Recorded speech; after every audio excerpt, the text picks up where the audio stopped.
Good morning student. कक्षा 8 का आज हम 6 चैप्टर जिसका नाम है तूफानों की ओर आज हम पढ़ेंगे। ये पोएम है। कवि का नाम है शिव शंकर जी सुमन। तो पहले थोड़ा परिचय देख लेते हैं। 5 अगस्त 1950 को ग्राम जगनपुर, जिला उन्नाव, उत्तर प्रदेश में बनारस हिंदू विश्वविद्यालय से MA PhD अनेक अध्यापन संस्थाओं, विश्वविद्यालयों तथा हिंदी संस्थान में उच्च पदों में कार्य किया तथा अनेक देशों की यात्रा की।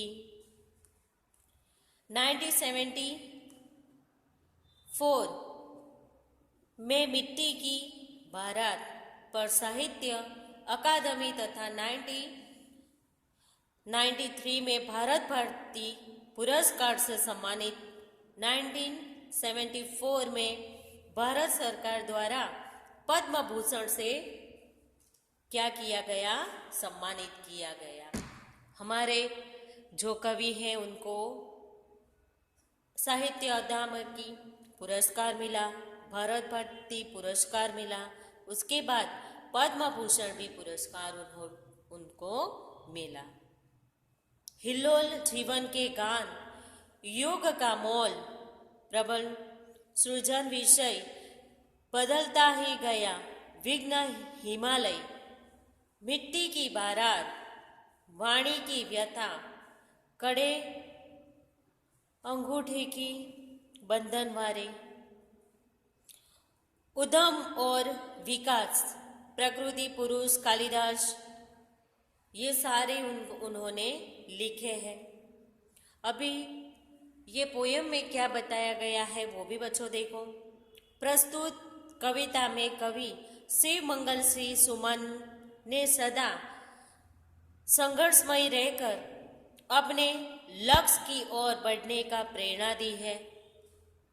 जिस तरह आग में रहकर सोना निखरता है, उसी तरह बाधाएं हमें जीने की नई राह दिखाती है तथा आगे बढ़ने के लिए हमारे इरादों को मजबूत बनाती है।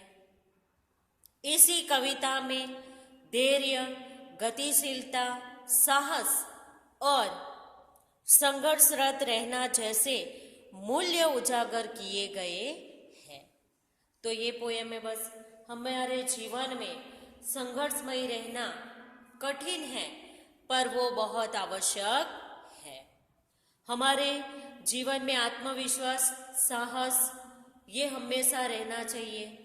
संसार सागर में अपने जीवन की नाव को पार लगाने का यही एक उपाय है। वो क्या है? संघर्षमय जीवन। कविता में कवि ने यही सीख दी है। तो चलो बच्चों आगे देखते हैं। तूफानों की ओर घुमा दो नाविक निज पतवार, आज सिंधु में विष उगला है, लहरों का यौवन मचला है। आज हृदय में और सिंधु में साथ उठा है ज्वार। हे नाविक, बराबर, जो नैया चलाने वाला उसको क्या बोलते हैं? नाविक, माने मनुष्य को भी कहा है। तुम तूफानों का सामना करने के लिए अपनी पतवार घुमा की दिशा की मोड़ बदल दो। आज मनुष्य के जहर उगल दिया है, बराबर, आज मनुष्य ने क्या किया है? जहर उगर दिया है, कठिन परिस्थितियों पैदा की है। लहरें भी उमड़कर तुम्हारी नाव को निगल जाना चाहती है, फिर भी परवाह नहीं। क्यों? क्योंकि फिर भी परवाह नहीं है। उधर समुद्र में ज्वार उठा है, ज्वार माने तूफान, बराबर। तो कवि के हृदय में भी भावनाओं का ज्वार उमड़ पड़ा है। यही कवि ने यहाँ पे बताया है कि हे नाविक, पतवार घुमा दो बराबर, नैया को घुमा दो।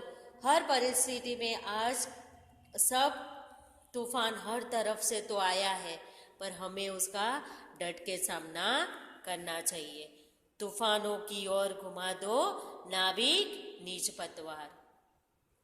आगे देखो, लहरों के स्वर में कुछ बोलो, इस उगंड में साहस तोला, कभी कभी मिला जीवन में तूफानों का प्यार।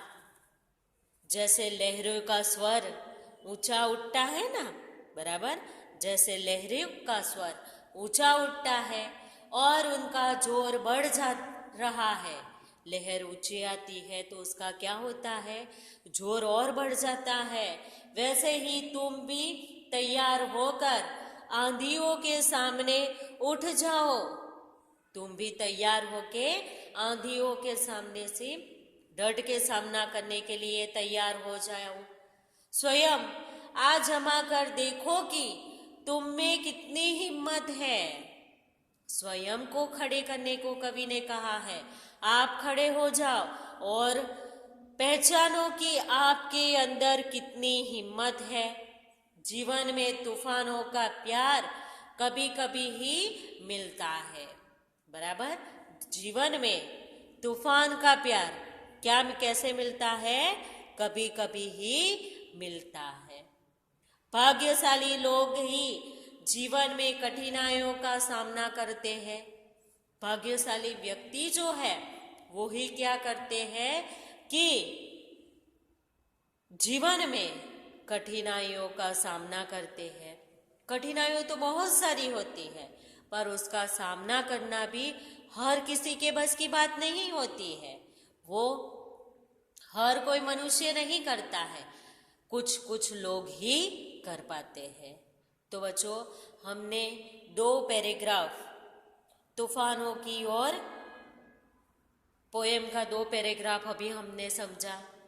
अगले वीडियो में हम 2 पैराग्राफ जो बाकी हैं हमारे वो देखेंगे। धन्यवाद।